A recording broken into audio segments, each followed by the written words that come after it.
ದೇಹದಲ್ಲಿ ಉಷ್ಣತೆ ಎಷ್ಟೇ ಹೆಚ್ಚಾಗಿರಲಿ, ನಿಮ್ಮ ಬಾಡಿ ಎಷ್ಟೇ ಹೀಟ್ ಆಗಿರಲಿ, ಈ ಒಂದು ಮನೆಮದ್ದನ್ನು ಮಾಡಿ ತಕ್ಷಣದಲ್ಲೇ ದೇಹದ ಉಷ್ಣತೆ ಕಡಿಮೆ ಮಾಡುತ್ತೆ ಈ ಒಂದು ಮನೆಮದ್ದು. ದೇಹದಲ್ಲಿ ಉಷ್ಣತೆ ಹೆಚ್ಚಾದರೆ ಅದೆಷ್ಟೋ ಸಮಸ್ಯೆಗಳನ್ನು ಎದುರಿಸಬೇಕಾಗುತ್ತೆ. ಇನ್ನು ಬೇಸಿಗೆಗಾಲ ಬಂತು ಅಂದರೆ ಸಾಕು, ಶರೀರದಲ್ಲಿ ವಿಪರೀತವಾಗಿ ಉಷ್ಣತೆ ಹೆಚ್ಚಾಗುತ್ತೆ. ಈ ರೀತಿ ದೇಹದಲ್ಲಿ ಉಷ್ಣತೆ ಹೆಚ್ಚಾಯಿತು ಅಂದರೆ ಇದ್ದಕ್ಕಿದ್ದ ಹಾಗೆ ಸುಸ್ತು ಹೆಚ್ಚಾಗುತ್ತೆ, ಆಯಾಸ ಹೆಚ್ಚಾಗುತ್ತೆ. ಜೊತೆಗೆ ಬಾಡಿ ಹೀಟ್ ಹೆಚ್ಚಾಯಿತು ಅಂದರೆ ಕಣ್ಣು ಉರಿ ಬರುವಂಥದ್ದು, ಬಾಯಿ ಹುಣ್ಣಾಗುವಂಥದ್ದು, ಹೊಟ್ಟೆ ಉರಿ ಬರುವಂಥದ್ದು, ಕೈ ಕಾಲು ಅಂಗಾಲುಗಳು ವಿಪರೀತವಾಗಿ ಉರಿಲಿಕ್ಕೆ ಶುರುವಾಗುತ್ತೆ. ಜೊತೆಗೆ ಹೊಟ್ಟೆ ಉರಿ ಬರುವಂಥದ್ದು ಈ ರೀತಿಯೆಲ್ಲ ಆಗ್ತಾ ಇರುತ್ತೆ. ಜೊತೆಗೆ ತುಂಬ ಸುಸ್ತು, ಆಯಾಸ, ಕೆಲಸದಲ್ಲಿ ನಿರಾಸಕ್ತಿ ಈ ರೀತಿಯೆಲ್ಲ ಆಗಲಿಕ್ಕೆ ಶುರುವಾಗುತ್ತೆ. ಖಂಡಿತವಾಗ್ಲೂ ಈ ಒಂದು ಮನೆಮದ್ದನ್ನು ಮಾಡಿ ನೋಡಿ, ಎಷ್ಟೇ ಬಾಡಿ ಹೀಟ್ ಆಗಿದ್ದರೂ ಕೂಡ ತಕ್ಷಣದಲ್ಲೇ ಕಡಿಮೆ ಆಗಲಿಕ್ಕೆ ಹೆಲ್ಪ್ ಮಾಡುತ್ತೆ. ಈ ಒಂದು ಮನೆಮದ್ದನ್ನು ಮಾಡಿ ತಕ್ಷಣದಲ್ಲಿ ನಿಮ್ಮ ದೇಹದ ಉಷ್ಣತೆ ಕಡಿಮೆ ಆಗಲಿಕ್ಕೆ ಹೆಲ್ಪ್ ಮಾಡುತ್ತೆ. ನಾನಿಲ್ಲಿ 1 ಗ್ಲಾಸ್ ಆಗುವಷ್ಟು ನೀರನ್ನು ತೊಗೊಂಡಿದ್ದೀನಿ. ಅದರೊಟ್ಟಿಗೆ ನಾನಿಲ್ಲಿ ಜೀರಿಗೆಯನ್ನು ಸೇರಿಸ್ಕೊತಾ ಇದ್ದೀನಿ. ಒಂದು ಅರ್ಧ ಟೀ ಸ್ಪೂನ್ ಆಗುವಷ್ಟು ಜೀರಿಗೆಯನ್ನು ಈ ಒಂದು ನೀರಿನೊಟ್ಟಿಗೆ ಸೇರಿಸ್ಕೋಬೇಕು. ಇನ್ನು ಜೀರಿಗೆ ಸೇವನೆಯಿಂದ ನಮ್ಮ ದೇಹದಲ್ಲಿ ಎಷ್ಟೇ ಹೀಟಾಗಿದ್ದರೂ, ಬಾಡಿ ಎಷ್ಟೇ ಹೀಟಾಗಿದ್ದರೂ ಅದನ್ನು ತಕ್ಷಣದಲ್ಲೇ ನಿವಾರಣೆ ಮಾಡುತ್ತೆ. ದೇಹವನ್ನು ತಂಪಾಗಿಸುವಲ್ಲಿ ತುಂಬಾ ಹೆಲ್ಪ್ ಆಗುತ್ತೆ. ಇನ್ನು ತುಂಬ ಕಣ್ಣು ಉರಿ ಬರ್ತಾ ಇದೆ, ಕೈಕಾಲು ಉರಿ ಬರ್ತಾ ಇದೆ, ಹೊಟ್ಟೆ ಉರಿ ಬರ್ತಾ ಇದೆ, ಪಾದಗಳು ಸಿಕ್ಕಾಪಟ್ಟೆ ಉರಿ ಆಗ್ತಾ ಇದೆ ಅಂದರೆ ಅದನ್ನು ಕಡಿಮೆ ಮಾಡುವಲ್ಲಿ ತುಂಬಾ ಹೆಲ್ಪ್ ಆಗುತ್ತೆ ಈ ಒಂದು ಜೀರಿಗೆ. ನಾನಿಲ್ಲಿ ಒಂದು ಅರ್ಧ ಟೀ ಸ್ಪೂನ್ ಆಗೋಷ್ಟು ಜೀರಿಗೆಯನ್ನು ಇನ್ನು ಒಂದು ನೀರಿನೊಟ್ಟಿಗೆ ಸೇರಿಸ್ಕೊತಾ ಇದ್ದೀನಿ. ನಂತರ ಇದರೊಟ್ಟಿಗೆ ಕಲ್ಲು ಸಕ್ಕರೆಯನ್ನು ಸೇರಿಸ್ಕೋಬೇಕು. ನೋಡಿ, ಈ ಒಂದು ಕೆಂಪು ಕಲ್ಲು ಸಕ್ಕರೆ ಏನಿರುತ್ತೆ ಇದು ತುಂಬ ತಂಪಾಗಿರುವಂಥ ಒಂದು ಪದಾರ್ಥ ಅಂತಲೇ ಹೇಳ್ಬೋದು.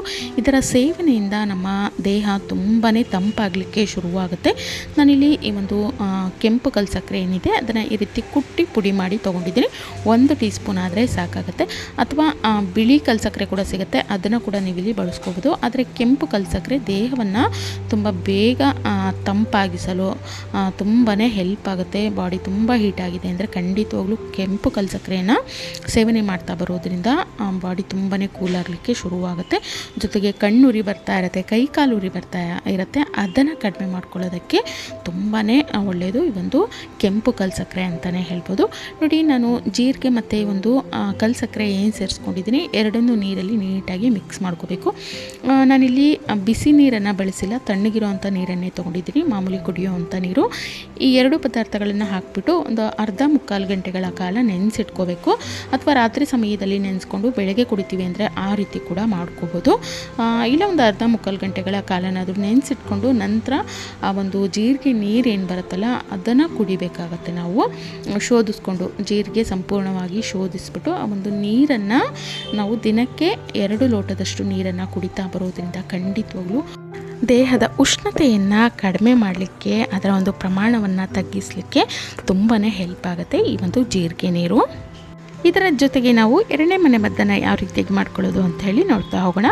1 ಗ್ಲಾಸ್ ಆಗುವಷ್ಟು ನೀರನ್ನು ತೊಗೊಂಡಿದ್ದೀನಿ. ಇದರೊಟ್ಟಿಗೆ ನಾನಿಲ್ಲಿ ಕಾಮಕಸ್ತೂರಿ ಬೀಜಗಳನ್ನು ಸೇರಿಸ್ಕೊತಾ ಇದ್ದೀನಿ, 1 ಟೀ ಸ್ಪೂನ್ ಆಗುವಷ್ಟು. ನೋಡಿ, ಒಂದು ಕಾಮಕಸ್ತೂರಿ ಬೀಜ ಅನ್ನೋಂಥದ್ದೇನಿದೆ ದೇಹದ ಉಷ್ಣತೆಯನ್ನು ತುಂಬ ಬೇಗ ಕಡಿಮೆ ಮಾಡ್ಕೊಳ್ಳೋಕ್ಕೆ ಹೆಲ್ಪ್ ಆಗುತ್ತೆ. ಜೊತೆಗೆ ತುಂಬ ಹೊಟ್ಟೆ ಉರಿ ಆಗ್ತಾ ಇರುತ್ತೆ, ಕೈ ಕಾಲು ಉರಿ ಬರ್ತಾ ಇರುತ್ತೆ, ಆ ಒಂದು ಸಮಸ್ಯೆಯ ನಿವಾರಣೆಗೆ ತುಂಬ ಹೆಲ್ಪ್ ಆಗುತ್ತೆ. ಜೊತೆಗೆ ತುಂಬ ಸುಸ್ತು ಆಯಾಸ ಆಗ್ತಾ ಇರುತ್ತಲ್ಲ ಅದನ್ನು ಕಡಿಮೆ ಮಾಡ್ಕೊಳ್ಳೋದಕ್ಕೂ ಕೂಡ ತುಂಬಾ ಹೆಲ್ಪ್ ಆಗುತ್ತೆ. ನೋಡಿ, ಈ ರೀತಿ ನೀರಿನಲ್ಲಿ ನೆನೆಸ್ಬಿಟ್ಟು ಇದನ್ನು ಒಂದು 2 ರಿಂದ 3 ಗಂಟೆಗಳ ಕಾಲನಾದರೂ ನೆನೆಸ್ಕೋಬೇಕಾಗತ್ತೆ. ಅಥವಾ ರಾತ್ರಿ ಸಮಯದಲ್ಲಿ ಕೂಡ ನೀವು ನೆನೆಸಿಟ್ಕೊಂಡು ಬೆಳಗ್ಗೆ ಈ ಒಂದು ನೀರನ್ನು ಕುಡಿಬೋದು. ನೋಡಿ, ಒಂದು 3 ಗಂಟೆಗಳ ನಂತರ ನಾನಿಲ್ಲಿ ತೋರಿಸ್ತಾ ಇದ್ದೀನಿ. ಈ ರೀತಿ ಚೆನ್ನಾಗಿ ನೆಂದಿರುತ್ತೆ. ಈ ರೀತಿ ನೆಂದಿರೋಂಥ ಈ ಒಂದು ಮಿಶ್ರಣ ಏನಿರುತ್ತೆ ಈ ಒಂದು ನೀರನ್ನು ಕುಡಿತಾ ಬರೋದ್ರಿಂದ ಖಂಡಿತವಾಗ್ಲೂ ನಮ್ಮ ದೇಹದ ಆ ಒಂದು ವಿಪರೀತವಾಗಿ ಹೆಚ್ಚಾಗಿರುವಂತಹ ದೇಹದ ಉಷ್ಣಾಂಶವನ್ನು ತುಂಬ ಬೇಗನೆ ಕಡಿಮೆ ಮಾಡಲಿಕ್ಕೆ ಹೆಲ್ಪ್ ಆಗುತ್ತೆ. ಇನ್ನು ಇದು ಒಂದೊಳ್ಳೆ ಟೇಸ್ಟ್ ಬರಬೇಕು, ಹಾಗೆಯೇ ಕುಡಿಯೋದಕ್ಕಾಗೋದಿಲ್ಲ ಅಂತಂದರೆ ಇದರೊಟ್ಟಿಗೆ ನೀವಿಲ್ಲಿ ಜೇನುತುಪ್ಪವನ್ನು ಸೇರಿಸ್ಕೋಬೋದು. ಅಥವಾ 1 ಟೀ ಸ್ಪೂನ್ ಆಗುವಷ್ಟು ಬೆಲ್ಲದ ಪೌಡರನ್ನು ಸೇರಿಸ್ಕೋಬೋದು. ಅಥವಾ ಕಲ್ಲು ಸಕ್ಕರೆಯನ್ನು ಕುಟ್ಬಿಟ್ಟು ಅದನ್ನು ಕೂಡ ನೀವಿಲ್ಲಿ ಸೇರಿಸ್ಕೋಬೋದು. ನಾನಿಲ್ಲಿ 1 ಟೀ ಸ್ಪೂನ್ ಆಗುವಷ್ಟು ಜೇನುತುಪ್ಪವನ್ನು ಸೇರಿಸ್ಕೊಂಡು ಒಂದ್ಸತಿ ನೀಟಾಗಿ ಮಿಕ್ಸ್ ಮಾಡ್ಕೋತಾ ಇದ್ದೀನಿ. ಇನ್ನು ದೇಹದ ತೂಕವನ್ನು ಕಡಿಮೆ ಮಾಡ್ಕೋಬೇಕು ಅಂತಿರೋರು ಇದರೊಟ್ಟಿಗೆ ನಿಂಬೆ ರಸವನ್ನು ಸೇರಿಸ್ಕೋಬೇಕು. ಇದರಿಂದ ಸುಸ್ತು ಆಯಾಸ ಕಡಿಮೆ ಆಗುತ್ತೆ ನಾವು ನಿಂಬೆಹಣ್ಣಿನ ರಸದ ಸೇವನೆಯಿಂದ. ಜೊತೆಗೆ ದೇಹದ ತೂಕವನ್ನು ಕಡಿಮೆ ಮಾಡ್ಕೊಳ್ಳೋದಕ್ಕೆ ತುಂಬಾ ಹೆಲ್ಪ್ ಆಗುತ್ತೆ. ನಾನಿಲ್ಲಿ 1 ಟೀ ಸ್ಪೂನ್ ಆಗುವಷ್ಟು ನಿಂಬೆಹಣ್ಣಿನ ರಸವನ್ನು ಸೇರಿಸ್ಕೊತಾ ಇದ್ದೀನಿ. ಅದನ್ನು ಹಾಕಾದ್ಮೇಲೆ ನೀಟಾಗಿ ಇದನ್ನು ಮಿಕ್ಸ್ ಮಾಡ್ಕೋಬೇಕು.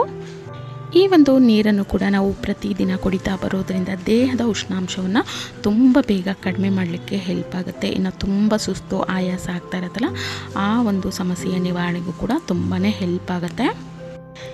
ಇನ್ನು ಇದರ ಜೊತೆಗೆ ನಾವು ಬೇಸಿಗೆಗಾಲದಲ್ಲಿ ಹೆಚ್ಚಾಗಿ ಮಜ್ಜಿಗೆ ಕುಡಿಯೋದ್ರಿಂದ ಅಥವಾ ಎಳನೀರಿನ ಸೇವನೆ ಮಾಡೋದರಿಂದ ದೇಹದ ಉಷ್ಣತೆ ಹೆಚ್ಚಾಗೋದನ್ನು ತಡೆಗಟ್ಕೋಬೋದು. ಜೊತೆಗೆ ದೇಹಕ್ಕೆ ಒಂದು ಒಳ್ಳೆಯ ಎನರ್ಜಿ ಕೂಡ ಬರ್ತಾ ಹೋಗುತ್ತೆ, ದೇಹ ತಂಪಾಗಲು ಹೆಲ್ಪ್ ಆಗುತ್ತೆ. ಈ ಒಂದು ಜೀರಿಗೆ ನೀರಿನ ಸೇವನೆ ಆಗಿರ್ಬೋದು ಅಥವಾ ಕಾಮಕಸ್ತೂರಿ ಬೀಜದ ನೀರಿನ ಸೇವನೆಯನ್ನು ಮಾಡ್ತಾ ಬರೋದ್ರಿಂದ ವಿಪರೀತವಾಗಿ ಹೊಟ್ಟೆ ಉರಿ ಆಗ್ತಾ ಇರೋದು ಅಥವಾ ಪಾದಗಳು ಉರಿ ಬರ್ತಾ ಇರೋದು, ಕೈ ಕಾಲುಗಳು ಉರಿಯುವಂಥದ್ದು, ಕೈಗಳ ಅಥವಾ ಕಾಲಿನ ಸಿಪ್ಪೆ ಸುಲಿಯುವಂಥದ್ದು, ಈ ರೀತಿ ಸಮಸ್ಯೆಗಳು ಏನು ಹೆಚ್ಚಾಗಿ ಕಾಡ್ತಾ ಇರುತ್ತೆ ಅದನ್ನು ನಿವಾರಣೆ ಮಾಡ್ಕೊಳ್ಳೋದಕ್ಕೆ ಹೆಲ್ಪ್ ಆಗುತ್ತೆ. ಈ ಒಂದು ವಿಡಿಯೋ ಇಷ್ಟ ಆಗಿದೆ ಅನ್ಕೋತೀನಿ. ಇಷ್ಟ ಆಗಿತ್ತು ಅಂದರೆ ಗೊತ್ತಲ್ಲ, ವಿಡಿಯೋಗೊಂದು ಲೈಕ್ ಮಾಡೋದಂತೂ ಮರೀಲೇಬಾರ್ದು. ಹಾಗೆ ವಿಡಿಯೋನ ಆದಷ್ಟು ಫ್ಯಾಮಿಲಿ ಫ್ರೆಂಡ್ ಜೊತೆ ದಯವಿಟ್ಟು ಶೇರ್ ಮಾಡ್ಕೊಳ್ಳಿ. ಇದೇ ರೀತಿಯ ಮತ್ತಷ್ಟು ಹೊಸ ವಿಡಿಯೋಗಳಿಗಾಗಿ ಸಬ್ಸ್ಕ್ರೈಬ್ ಆಗ್ತಾನೆ ನೋಡ್ತಾ ಇದ್ದರೆ ಈಗಲೇ ಸಬ್ಸ್ಕ್ರೈಬ್ ಕೂಡ ಮಾಡ್ಕೊಳ್ಳಿ, ಹಾಗೆ ಸಪೋರ್ಟ್ ಮಾಡಿ. Thank you.